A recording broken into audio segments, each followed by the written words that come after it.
en el libro de Hechos.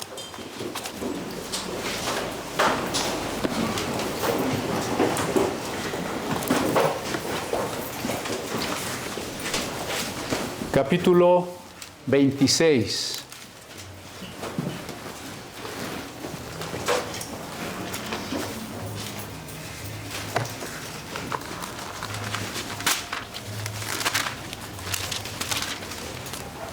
Vamos a leer a partir del verso 7.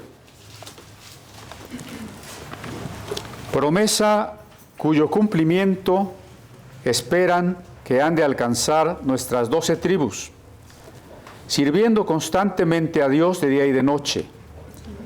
Por esta esperanza, oh rey Agripa, soy acusado por los judíos, que se juzga entre vosotros cosa increíble que Dios resucite a los muertos.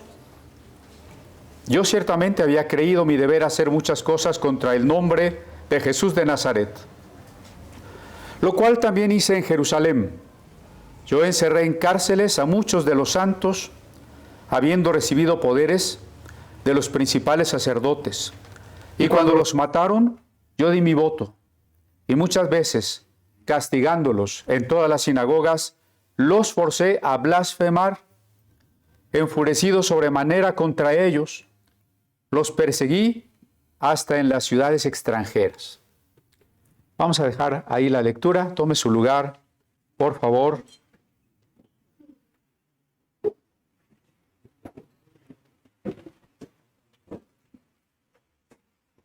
El versículo 7,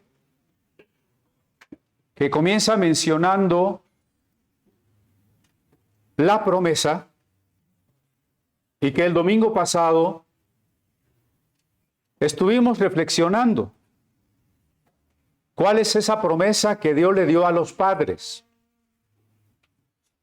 Y pensamos incluso desde los patriarcas, aunque con la palabra padres podríamos pensar en todos los ancestros de Pablo, y especialmente aquellos que fueron profetas, o fueron sabios, o fueron reyes. ¿Cuál es la promesa que Dios le dio a sus padres? Vimos que la promesa que Dios entregó a los padres es la llegada del Mesías, y es la resurrección de los cuerpos. Nunca estará de más insistir que el centro de la predicación apostólica fue la resurrección de los cuerpos. Hoy lo hemos dejado como un tema un tanto cuanto secundario, un tema de la última rama de la teología, que es la escatología, y más nos dedicamos a discutir los atributos de Dios, el pecado del hombre, el proceso de la salvación, o como dicen por ahí los presumidos, el ordo salutis. Pero la resurrección era el tema central del mensaje apostólico. La promesa de Dios.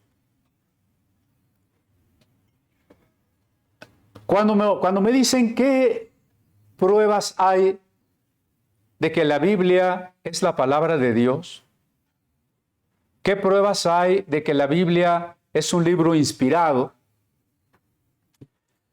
No me gusta contestar intentando buscar algunas cualidades de la Biblia, que las tiene, algunas cualidades sui generis, es decir, el único libro que las tiene, pero prefiero decir lo siguiente: el único libro que tiene una propuesta que es la siguiente: hay un solo Dios creador de todas las cosas, que es amor, que se hizo humano para reconciliarnos con Él y nos ofrece una vida eterna en la resurrección de nuestros cuerpos. ¿Qué otra filosofía, qué otro libro sagrado, qué otra religión dice eso? Ninguna. Es en esta diferencia Es en esta especificidad en donde tenemos que reconocer lo importante de la Biblia y el desafío para todo aquel que escucha de decir creo o no creo, acepto o no acepto. Si la Biblia es un libro inspirado o no lo es, lo determinará para nosotros. Eso que es objetivo se determinará para nosotros en lo particular. En el momento en que aceptamos el desafío, quiero reflexionar, quiero pensar, quiero creer en un Dios que es amor y que me promete la resurrección. A partir de ahí comienza una relación con ese Dios, una relación que Él inicia por su amor inmerecido. Eso se llama gracia, por su amor inmerecido. Y si aceptamos ese desafío, lo vamos a conocer. Él se va a manifestar a nuestra vida. Dice después este verso 7, promesa cuyo cumplimiento esperan que han de alcanzar nuestras 12 tribus.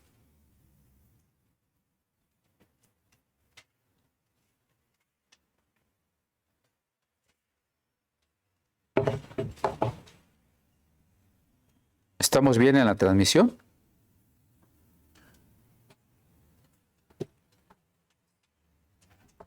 Bueno, me avisan si no.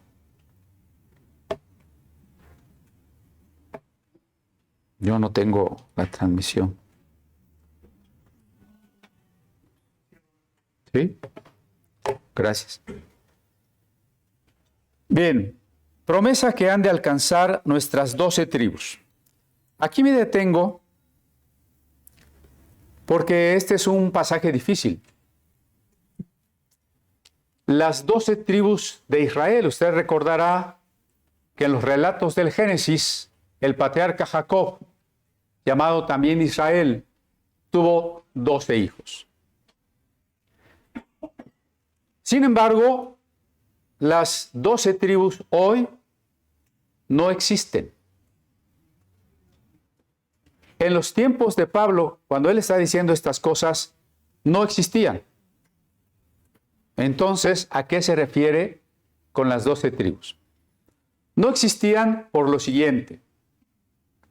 Aunque lo que la Biblia concibe o presenta como el pueblo de Israel comenzó como una confederación de tribus con ancestros comunes, con una religión común, y su alianza era sobre todo de tipo religioso, una anfictionía. Finalmente esas tribus no eran tan unidas. Esa historia de los hermanos vendiendo a su otro hermano José, ¿se acuerdan? Ese pleito, esa animadversión entre hermanos, duró toda la historia, a tal punto que el pueblo de las 12 tribus en realidad se dividió en dos reinos. Un reino al sur, con las tribus de Benjamín y de Judá, y con su capital en la ciudad de Jerusalén. Y un reino en el norte, con el resto de las tribus, con 10 tribus, que después de tener su capital en varios lugares, finalmente se asentó en la ciudad de Samaria. El reino del norte se llamó Israel, el reino del sur se llamó Judá. Estoy hablando del siglo IX antes de Cristo. ¿Sí está conmigo? Yo sé que a algunos tal vez la historia les dé un poco de sueño, pero a veces cuando leemos la Biblia hay cosas que no entenderemos si no tenemos un poquito de datos de la historia, ¿no? Bueno, entonces había en el siglo IX, después de la muerte del rey Salomón, dos reinos, el del sur y el del norte. Los dos igualmente de importantes. Aunque del reino del sur, que se llama Judá, proviene el nombre que hoy damos a muchas personas como judíos, no significa que las otras tribus eran menos importantes. Judá era solo una de las 12 tribus. No es lo mismo hebreo israelita que judío. Hebreo es el nombre que recibieron en la época de las peregrinaciones. Y probablemente signifique Jabirú, que es una especie de beduinos que vinieron del desierto y se asentaron en Canaán.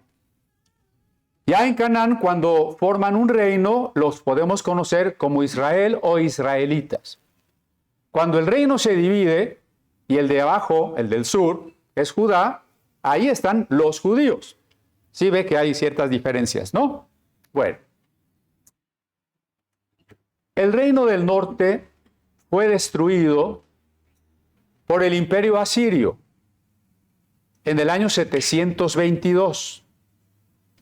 Y allí la mayoría de los pobladores fue dispersado, fue llevado al exilio, muchos murieron. Los que sobrevivieron fuera de Canaán se casaron con personas no israelitas, adoptaron religiones ajenas y a ese grupo se le conoce como las 10 tribus perdidas de Israel. 10 tribus perdidas de Israel. ¿Cuándo se perdieron esas tribus? En el año 722. Ahora, quiero aclarar qué significa que se perdieron. No es que todos se fueron agarraditos de la mano a otro lugar. Y lo quiero aclarar porque existen esas teorías. Durante la Edad Media en Europa, cuando los judíos eran obligados a vivir en barrios aparte, en guetos, cuando eran golpeados, discriminados, asesinados, expulsados del Imperio Español, ellos tenían leyendas en las que suponían que sus hermanos de las 10 tribus vivían en algún lugar de la tierra sin ser perseguidos y que incluso allí ellos gobernaban y vivían en paz. Con Cristóbal Colón vinieron muchos judíos secretos pensando que tal vez llegarían a las tierras a encontrar a sus hermanos perdidos. Pero no se habían perdido de esa manera. Eso es lo que quiero decir. Si ustedes leen el libro del Mormón, se trata de la suposición, equivocada por supuesto, de que las 10 tribus llegaron a lo que hoy es Estados Unidos. Y de ahí iniciaron una peregrinación para poblar el continente americano. Y en un plagio de los relatos bíblicos del Éxodo, José Smith escribe una supuesta peregrinación de las tribus por el continente americano.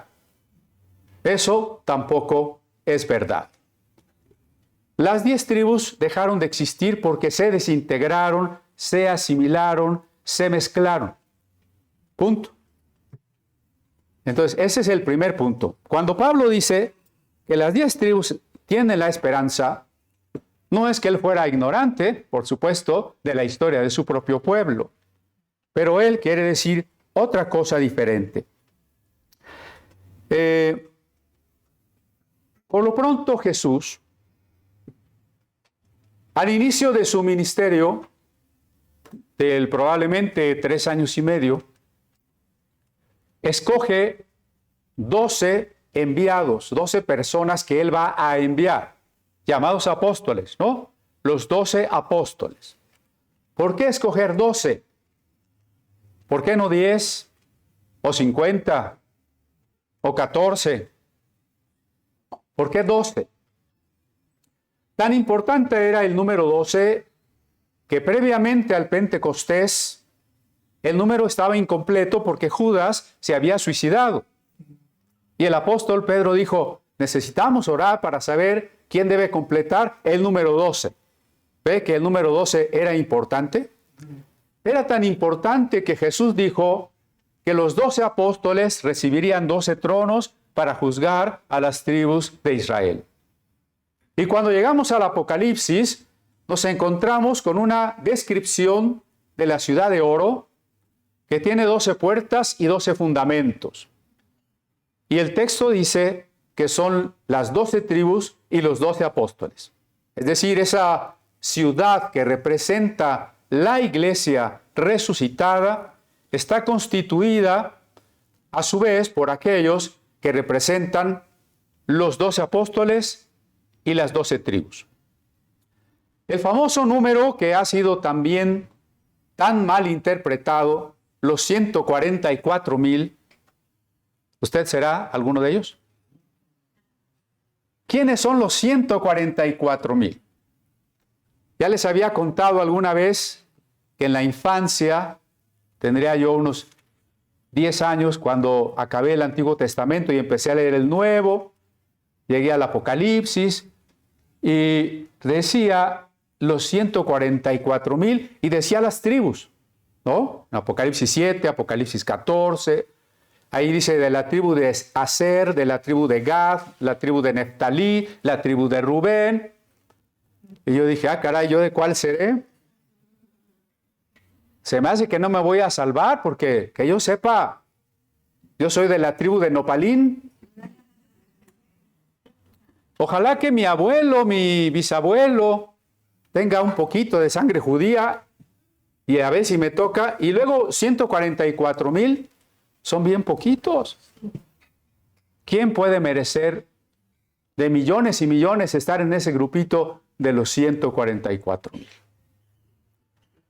Pero bueno, ahora comprendemos que el Apocalipsis es un libro de símbolos y 144,000 es el producto de multiplicar 12 por 12.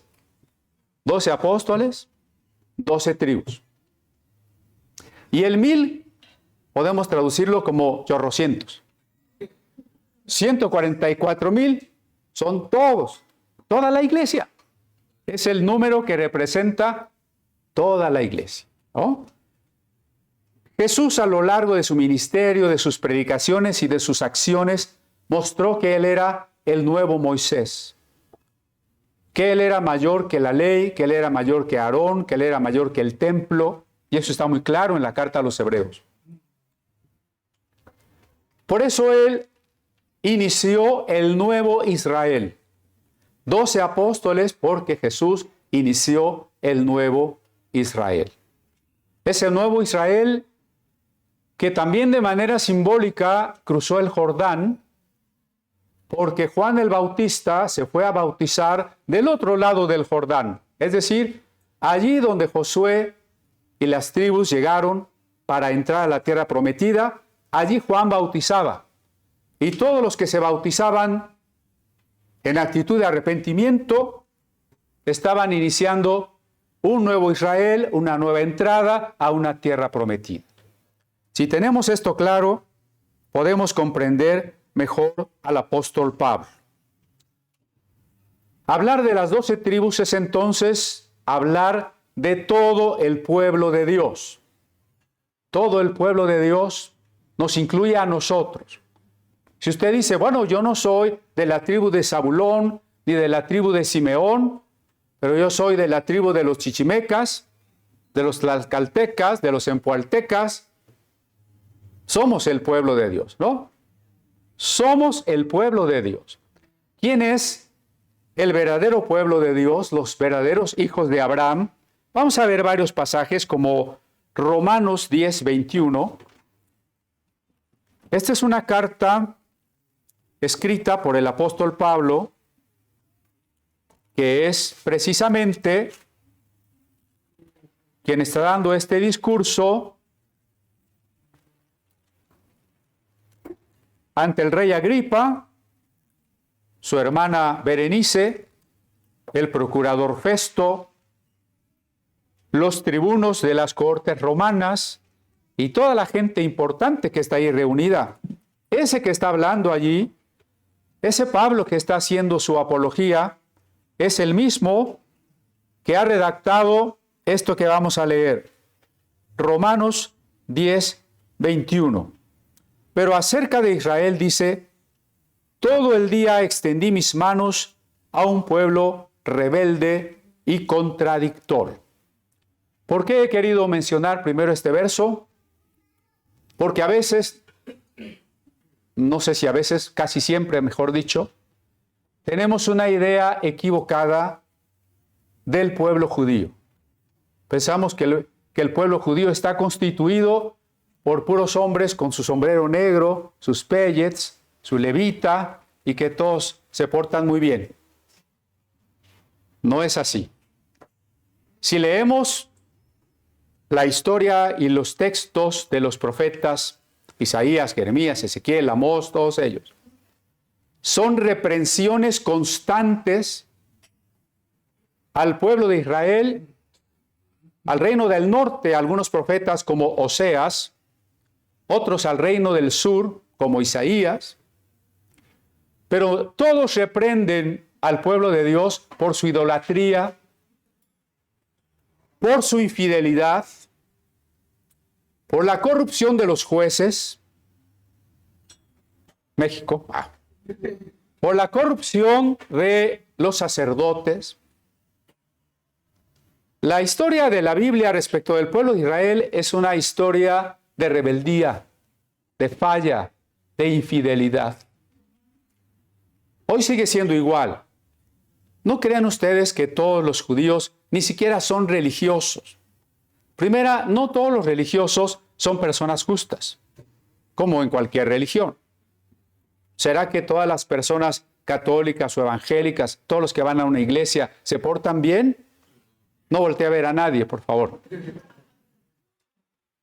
Pero hay mucha gente que es judía y no cree en Dios.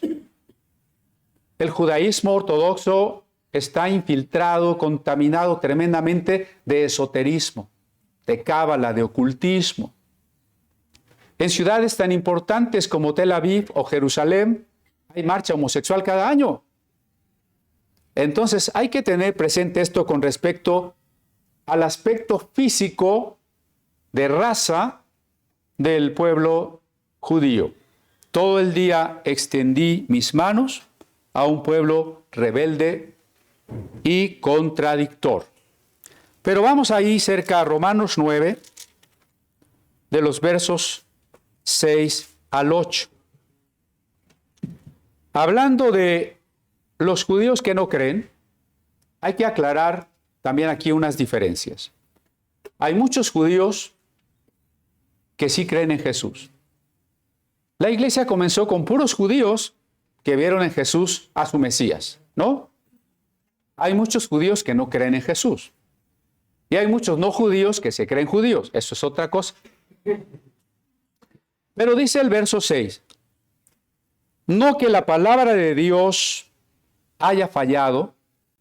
O sea, ¿por qué muchos judíos no creen si Dios prometió que serían su pueblo? La respuesta es que no ha fallado la palabra de Dios, porque no todos los que descienden de Israel son israelitas. Importantísimo esto.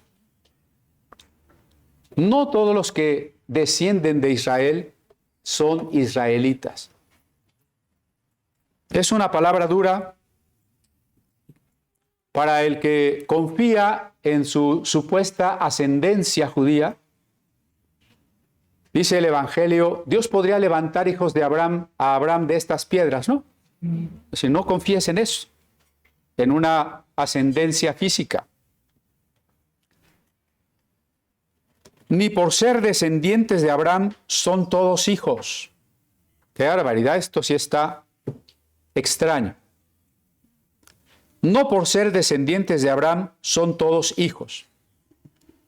Me parece ver a alguien que dice por ahí, es que el que te maldiga yo lo maldeciré, entonces no vaya a hablar mal del pueblo de Dios.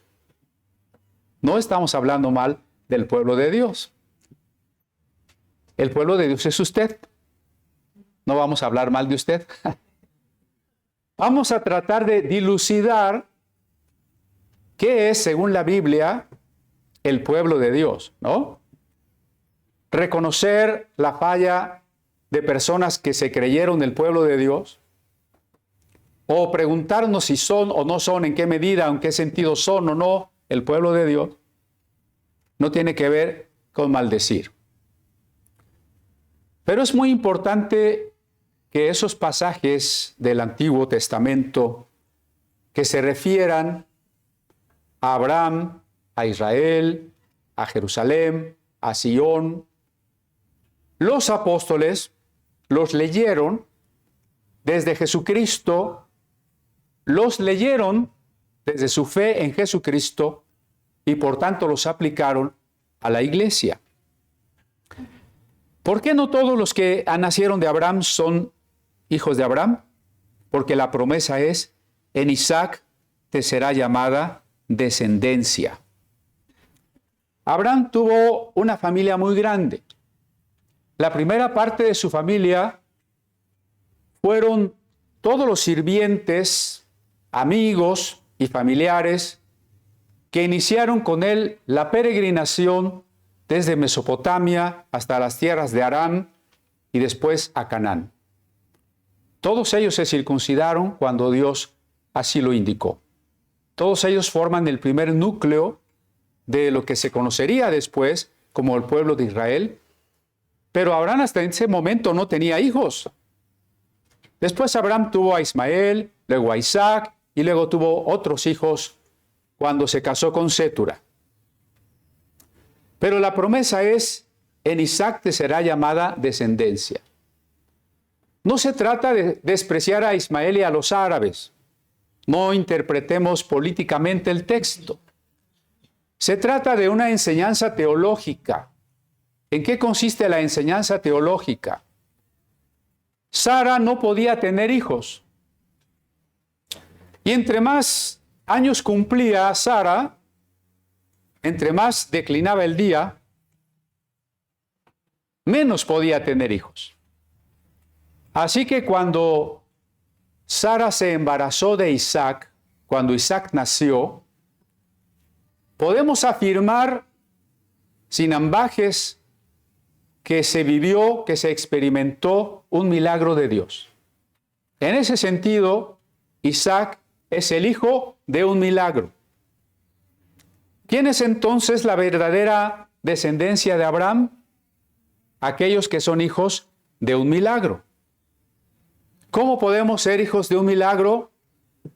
La mayoría de nosotros nacimos de manera completamente natural, ¿o no? ¿O no?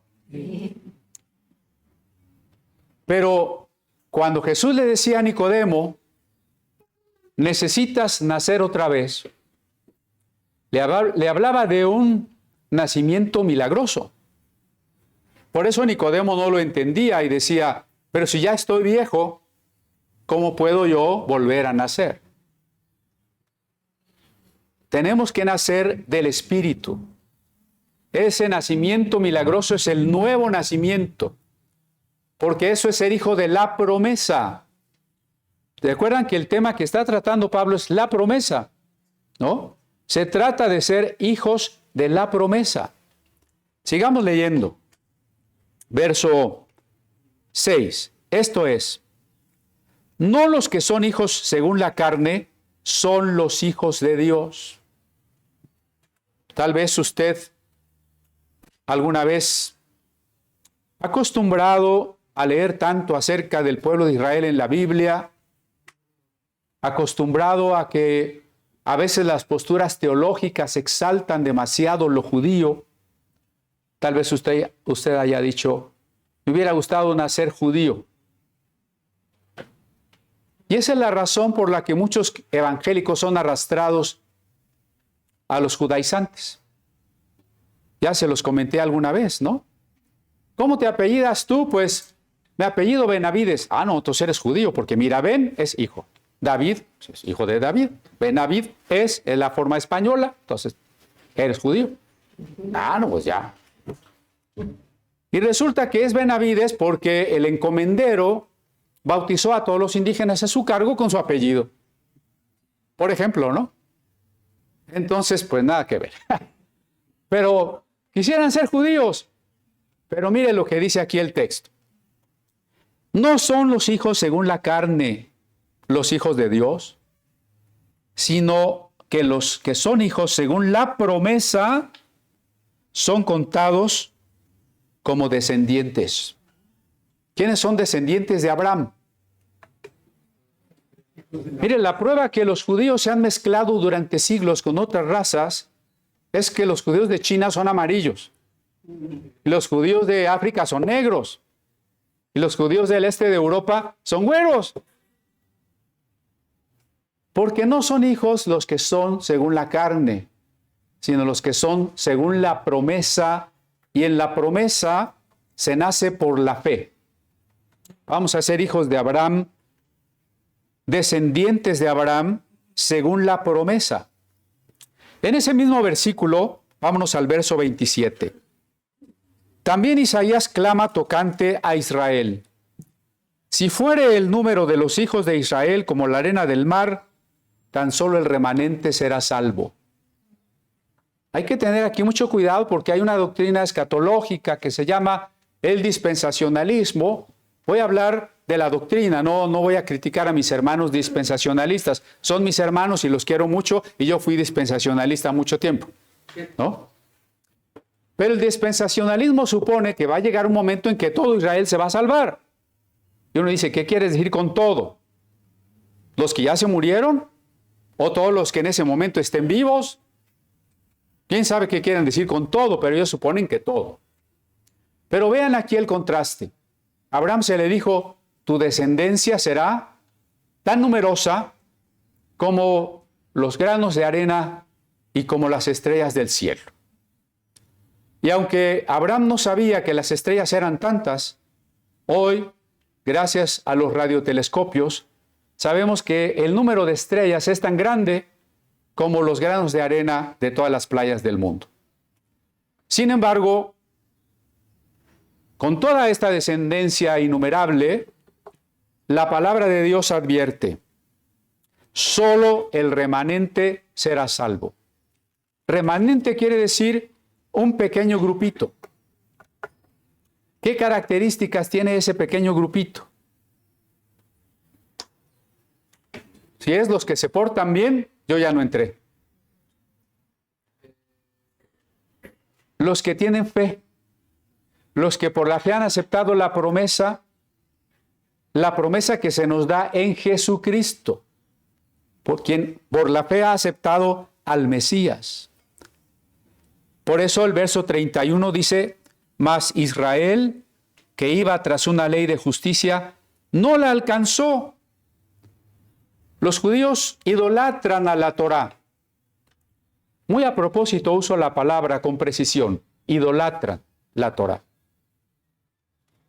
Porque la creen eterna, porque quieren interpretarla con la gematría de la Cábala de manera ocultista, porque quieren acompañarla de una supuesta tradición oral que no existe. Pero miren, este es el error del pueblo de Israel. Quiso salvarse suponiendo que eran buenas personas y podían cumplir la ley. Si yo le digo ahora, los que se van a ir al cielo son los que cumplan los 10 mandamientos, y luego le propongo que usted se esfuerce por cumplirlos, y si usted acepta ese desafío, usted sería un soberbio. Se estaría mirando tan bueno como capaz de cumplir los 10 mandamientos. Hay que acabar con ese orgullo. No somos capaces de cumplir los 10 mandamientos. No somos capaces de cumplir ni uno. Ni uno. Aquel joven rico que dijo, todo lo he cumplido desde mi juventud, recibió de Jesús una muestra de que no había cumplido ni el primero. El primer mandamiento dice, no tendrás dioses ajenos delante de mí. ¿Quién era el Dios para ese joven que les digo? Su dinero. No cumplimos ni uno, ¿verdad? Entonces dice el verso 32. ¿Por qué Israel no alcanzó la ley? Porque iba tras ella no por fe, sino como por obras de la ley, pues tropezaron en la piedra de tropiezo. Cristo es la piedra de tropiezo. Yo no quiero aceptar a Cristo porque no puedo concebir que la salvación sea un regalo y que yo simplemente tenga que creer. Yo creo que me tengo que esforzar y ser bueno y cumplir la ley. Entonces Cristo es para ti un tropiezo y la justicia no la vas a alcanzar. Entonces, bueno, ahora les comento de un capítulo 11, ahí en Romanos, seguimos. Romanos 11:5 dice: así también aún en este tiempo ha quedado un remanente escogido por gracia. Hay judíos de raza, judíos de religión que siguen creyendo en Jesucristo. Ese es el remanente que dice el verso 5. Escogido por gracia, no por obras de la ley. En ese mismo capítulo 11, verso 23, y aún ellos, los judíos, ¿no? Si no permanecieren en incredulidad, serán injertados, pues poderoso es Dios para volverlos a injertar. ¿Cómo se puede salvar un judío? ¿Solo por ser judío? ¿Solo por su sinceridad? ¿Solo por que es ortodoxo? ¿Porque es hijo de Abraham? Aquí dice que si esa persona cree, si no permanece en incredulidad, entonces será injertado ¿a dónde? Paradójico, al pueblo de Dios. El judío pensaba que era el pueblo de Dios. Pues si no tiene fe, no lo es. Solamente por medio de la fe puede ser injertado en el pueblo de Dios. Y no estoy hablando de menospreciar o mucho menos de odiar a los judíos, ¿eh? No es una plática de antisemitismo. Yo quisiera que lo considere adecuadamente. Pero tampoco somos filosemitas o sionistas. Sionista es aquel que cree que Israel debe ser una nación, en el concepto moderno de nación, en un territorio en el que ahora hay guerra. Tampoco somos sionistas.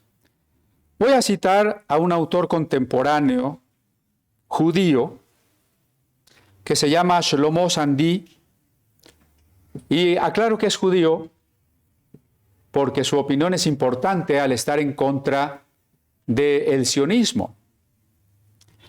Él dice: la identidad nacional judía es una construcción moderna, no una continuidad de los tiempos bíblicos. Importante que un judío estudioso se dé cuenta de esto.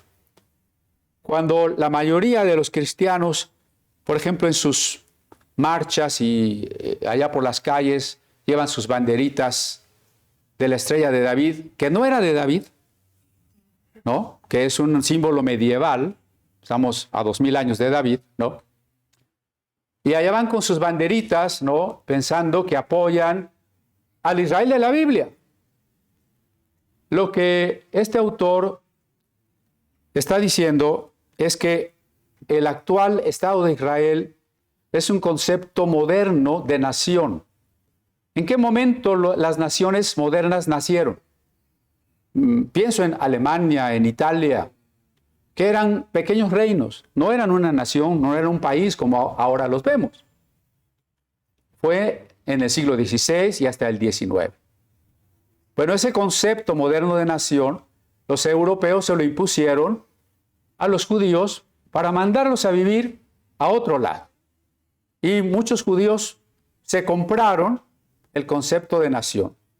Pero dice este judío, eso no es una continuidad con el Israel de los tiempos bíblicos. Muchos judíos lo son por conversión de sus ancestros. En los tiempos, sobre todo de los asmoneos, es decir, entre lo que llamamos el periodo intertestamentario, entre el reino persa y el reino romano, Israel fue dominado por los griegos. En el tiempo del dominio griego, los judíos eran proselitistas, es decir, predicaban y convertían personas y bautizaban. ¿Cuántas veces en el libro de Hechos hemos leído el término prosélitos? Prosélitos quiere decir convertidos al judaísmo. El pueblo de Israel ha dado cabida a muchísimas personas que en stricto sensu no son descendientes de Abraham. ¿Cuántos salieron de Egipto extranjeros que acompañaron a los judíos y que celebraron con ellos la Pascua, ¿no? Y lo mismo en esta época de proselitismo durante la formación de la Septuaginta, por ejemplo. Incluso en tiempos posteriores se dice que muchos de los judíos son convertidos de las tribus de los házaros. Por tanto, hay que reconocer que nunca existió una raza-nación judía. Esto sí es fuerte, pero no lo estoy diciendo yo, lo está diciendo un autor judío contemporáneo. Nunca existió una raza-nación judía. Muchos antepasados de los palestinos son judíos convertidos al Islam. Fíjense qué cosa tan compleja, qué revoltijo, ¿no? Muchos palestinos que ahora están peleando con los judíos, antes o su abuelo o su bisabuelo fueron judíos que luego se hicieron musulmanes y ahora pues están en pleito, pero comparten ancestros comunes, por ejemplo, ¿no? En el contexto de la formación de las naciones modernas se pensó en una nación judía, pero el judaísmo era una religión común, no una nacionalidad y no necesariamente una importancia en cuanto a la raza. Un ejemplo bíblico, ¿quién era uno de los generales más importantes del rey David? El general Urías, que no era judío, era eteo, era de las poblaciones enemigas que debieron haber erradicado, supuestamente, ¿no? Urías era un eteo. ¿En dónde está el peligro de pasar de una religión común a un intento de pureza de raza? Este paso se dio en dos sentidos igualmente peligrosos. El judaísmo dejó de considerarse una comunión religiosa, una comunidad religiosa, en tiempos modernos, para concebirse como una nación y como un estado que requiere un territorio. Esto también le pasó a la iglesia. La iglesia primitiva no era más que una comunión de creyentes. Cuando se constituyó en instituciones que intentaron dominar, detentar el poder, decir quién era y quién no era, la iglesia se contaminó y abandonó el modelo del Nuevo Testamento. También, por ejemplo, en la España medieval, siempre hubo discusiones, y si usted quiere, enemistad con los judíos, por causas religiosas. Porque en la España medieval convivieron las tres grandes religiones abrámicas: judaísmo, cristianismo e islam. Y bueno, era común que un rabino y un teólogo católico discutieran si Jesús había sido el Mesías o no. Hasta ahí estamos en un terreno de fe, en un terreno religioso. Poco a poco, la persecución contra judíos encontró un nuevo argumento. Los judíos son deicidas, es decir, mataron a Dios. ¿No son los judíos quienes crucificaron a nuestro Señor Jesucristo? En tanto que los judíos son deicidas, su sangre es impura. Y entonces, a partir del siglo XIII, XIV, en España se empezó a perseguir a los judíos por razones de sangre, de raza. Se consideraban una raza sucia, una raza maldita. Y los judíos no podían desempeñar ningún cargo importante en la sociedad. Por eso se volvieron comerciantes, porque nadie les daba trabajos de abogado, de maestro, o de cualquier otra cosa. Para entrar a un seminario y estudiar para sacerdote, yo tenía que demostrar una prueba de pureza de sangre.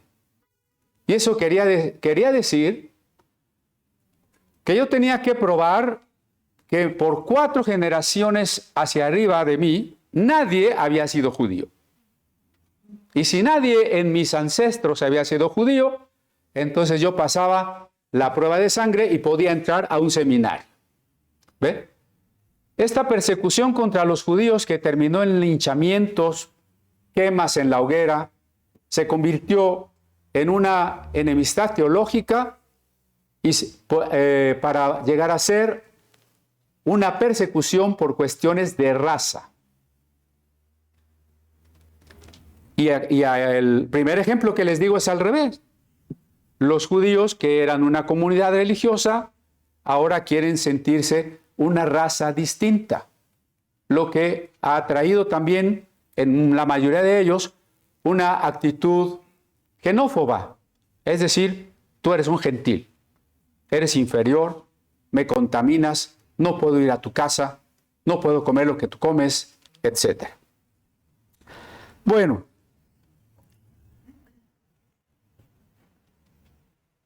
aquí voy a dejar el punto que lo que he querido es mostrar que no nos comprometamos con la falsa creencia de que los esfuerzos políticos y la guerra que hoy está allá en el Medio Oriente se trata del pueblo de Dios bíblico.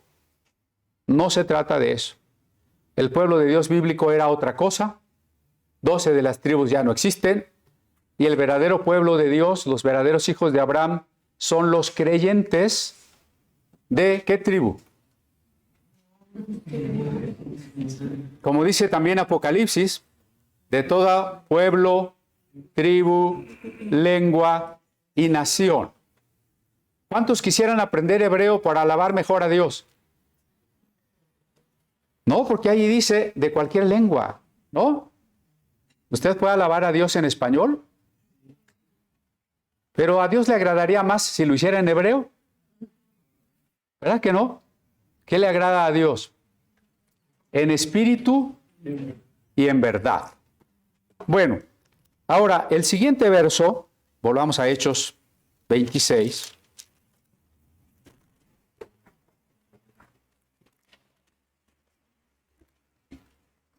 El verso 8.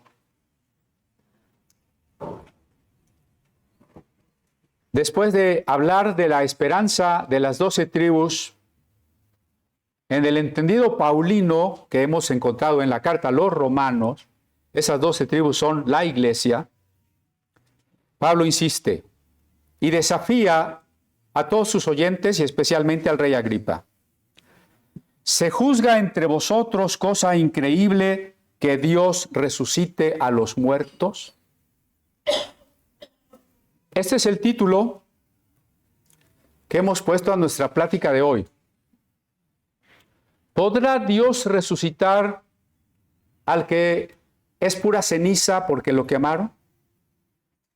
¿Podrá Dios resucitar al que murió hace tantos años que ya no es más que polvo?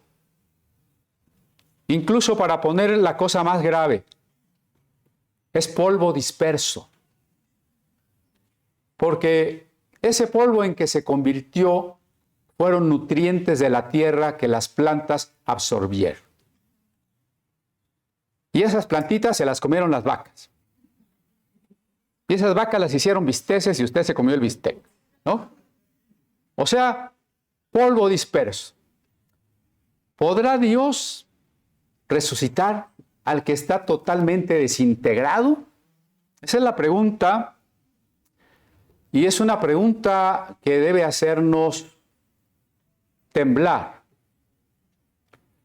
Porque tristemente hemos perdido a muchos hermanos y familiares. Tristemente por un lado, ¿no? Pero estamos hablando de la resurrección. Recién les comentaba de nuestro compañero José Antonio Rincón, no mucho nuestra hermana Vicky, nuestra hermana Sabrina, nuestro hermano Dani Guzmán y más hermanos que no quiero continuar la lista porque no quisiera omitir a alguien.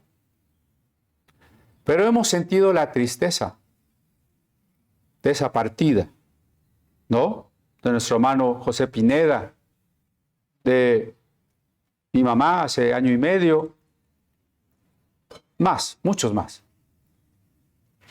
La pregunta con respecto a nuestros familiares, la pregunta que nos tiene que conmover, que nos tiene que causar verdadero deseo de inquirir, ¿podrá Dios resucitar? Le pregunta Pablo, ¿será difícil para Dios resucitar a los muertos? Qué bueno que nuestro hermano Hipólito nos compartió una frase que yo espero que se haya quedado bien grabada, porque el día está declinando. Para unos más que otros. Para algunos son las 8 de la mañana, otros ya estamos llegando a las 11 de la noche. Al enfrentar nuestra propia muerte, ¿realmente podremos hacerlo en la convicción de que Dios nos va a resucitar? Por supuesto que nadie puede asegurar que por ser joven vivirá mucho tiempo. Muchos jóvenes han muerto. Muchos niños han muerto. Uno diría, bueno, si yo viviera hasta los 80 años todavía me queda. ¿Y qué me garantiza que voy a llegar a los 80 años? Nada. Tengo que preguntarme, ¿verdaderamente voy a resucitar? La pregunta es difícil porque estamos acostumbrados a aceptar solo aquello que la experiencia nos muestra. Que mañana va a salir el sol, pues es la experiencia. Que al rato se va a hacer de noche, esa es la experiencia, ¿no? Hay varias corrientes filosóficas que afirman que solo lo que es materia de la experiencia puede existir y ser verdadero, por tanto. Diríamos, el propio Kant nos diría, de las cosas que están más allá de nuestra experiencia, no podemos hablar. Y un poco por ese camino iría la lógica analítica. De lo que no se ve, no puede tener sentido en la cotidianidad, ni siquiera se puede preguntar, diría Wittgenstein. O los positivistas, ¿no? Si no se ve, si no se toca, no existe. Bueno, no hemos visto, no es nuestra experiencia cotidiana ver que los muertos resuciten. Incluso cuando tras el velatorio se llevan los restos de nuestro ser querido, en ese momento que va a entrar al horno crematorio o que se baja a la fosa y se comienza a volcar la tierra, sentimos lo que decía el profeta Jonás ante la muerte, ¿no? Jonás dijo, la tierra echó su cerradura sobre mí para siempre. Una cerradura, un candado que no se va a abrir nunca. Frente a ese hecho de que en la historia, en la experiencia, nunca hemos visto una resurrección, se hace difícil creer. Hay que ser sinceros. De ahí la pregunta de Pablo, ¿será cosa increíble que Dios resucite a los muertos? Si me alargo y alguien se muere de hambre, va a resucitar, así que no se preocupen.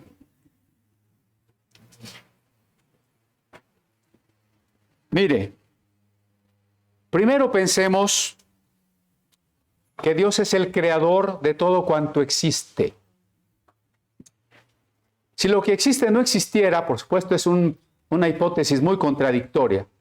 Si lo que existe no existiera y yo pudiera saber que no existe y saber que va a existir, ¿qué pensaría yo? Que es imposible. Pero ¿cómo Dios va a hacer unas estrellas de una masa gigantesca con explosiones nucleares de millones de años? Pero ¿cómo Dios va a hacer unos hoyos negros que van a jalar hasta la luz? Pero ¿cómo Dios va a hacer un elefante que tenga una trompota así? ¿Cómo Dios va a hacer unos ojos que puedan ser como una cámara que retrata todo 24 veces por segundo y que lo revela luego y lo edita y lo interpreta? Pero ¿cómo Dios me va a poner aquí adentro una computadora? todo lo que hoy existe nos sería imposible de pensar, de creer, si no existiera, ¿no es cierto? Entonces, para ese Dios que hizo todo lo que hoy existe y que a veces no consideramos milagroso porque lo vemos todos los días, pero es que usted tenga pulmones, que tenga oído es milagroso. Es increíble. Que su corazón esté palpitando y la sangre circulando, es increíble. Si primero pensamos en Dios como creador, ¿qué problema puede haber en la nueva creación? La nueva creación es precisamente la resurrección. ¿Podrá el que hizo una primera creación hacer una nueva creación? Por supuesto, ¿no? Además, hay que considerar el sentido de la historia. Si no hubiera resurrección, ¿qué pasaría? ¿Qué pasaría con los seres humanos?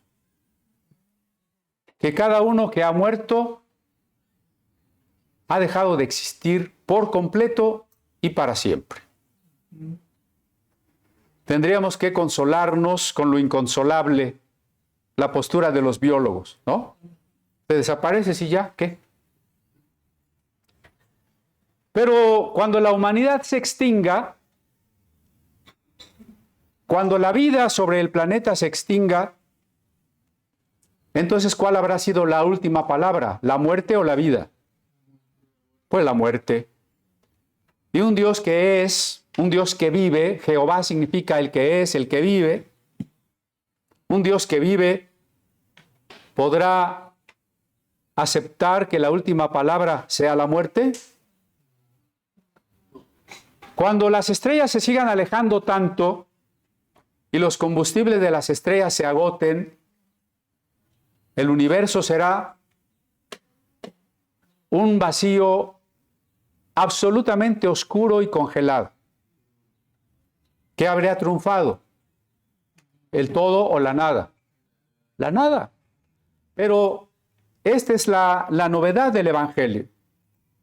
Ni la muerte ni la nada tienen la última palabra, no son lo definitivo, no tienen el triunfo. Si el triunfo es la vida, entonces la resurrección es ineludible. La resurrección es una necesidad lógica, ontológica, histórica. No puede ser de otra manera. Los judíos que creen en la resurrección, en el rabinismo, también se han preguntado, ¿y cómo le va a hacer Dios para resucitar pues al que ya es polvo? Y ellos, al menos en sus tradiciones religiosas, consideran que hay un huesito de la médula espinal, que en hebreo se llama luz, no es luz, es el nombre hebreo, que se llama luz. Dicen que ese huesito es indestructible y que ahí está la médula de la persona a partir de donde vamos a resucitar. Así que cuando el emperador Adriano preguntaba a Rabí Yehoshua ben Hanania cómo podía creer que Dios resucitaría a las personas si se habían vuelto polvo, este rabino Yehoshua, se llamaba igual que Jesús, pero se apellidaba de otra manera, ben Hanania, le contestaba que había este huesito en el ser humano a partir del que Dios reconstruiría a cada uno de nosotros. Bueno, esto tiene una explicación más contemporánea. Ahora que se ha decodificado el genoma humano, ahora que hay varios tipos de experimentos de clonación, creo que es un poco más fácil para nosotros entenderlo, ¿no? ¿Qué necesitaría Dios para resucitar? ¿Nuestros huesos completos? No. ¿Y si yo me morí sin una mano, resucitaré sin una mano?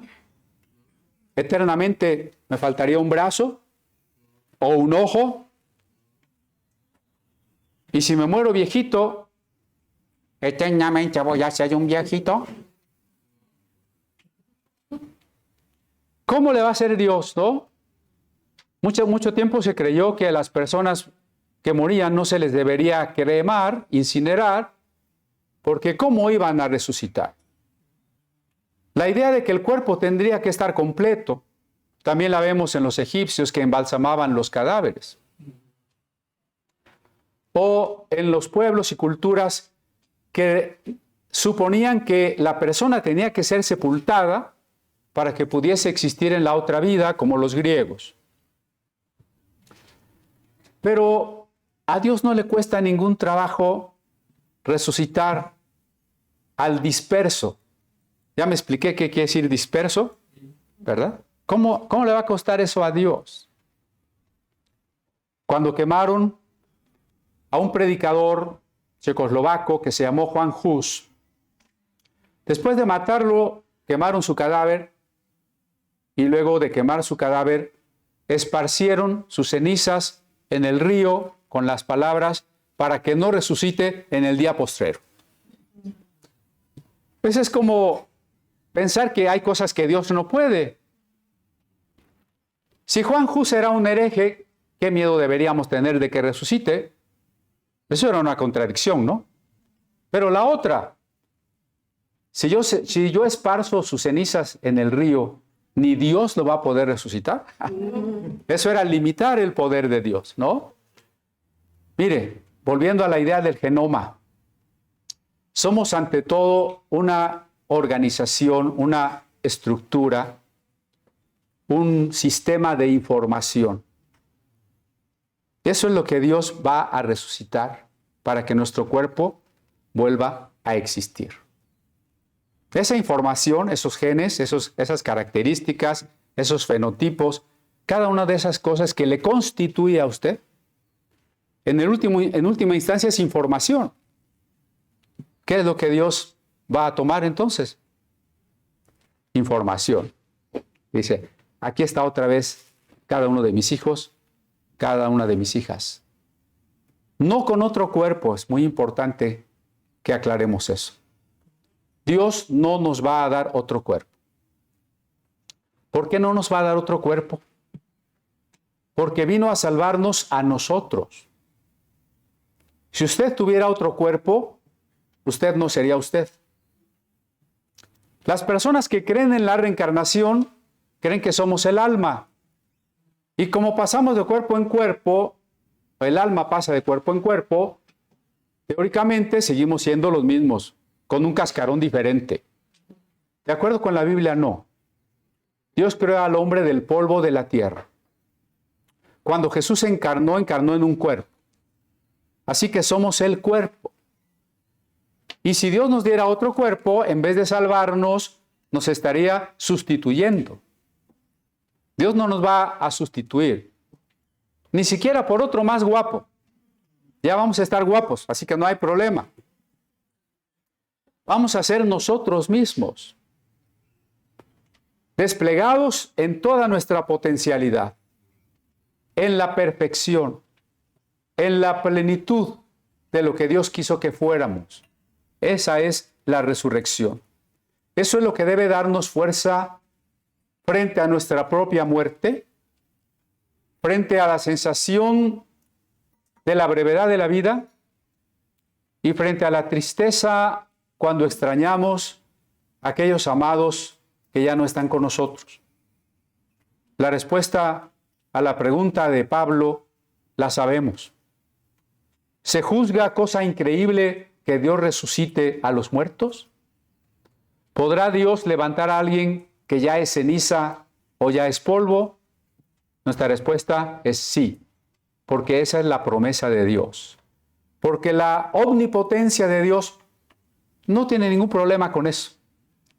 Al contrario, esa es nuestra esperanza, porque esa fue la promesa dada a los padres y por la fe nosotros hemos heredado la promesa dada a los padres y somos hijos de Abraham, no por las obras, no por la raza, no por la ley, no por la religión, sino por la fe en Jesucristo. Amén.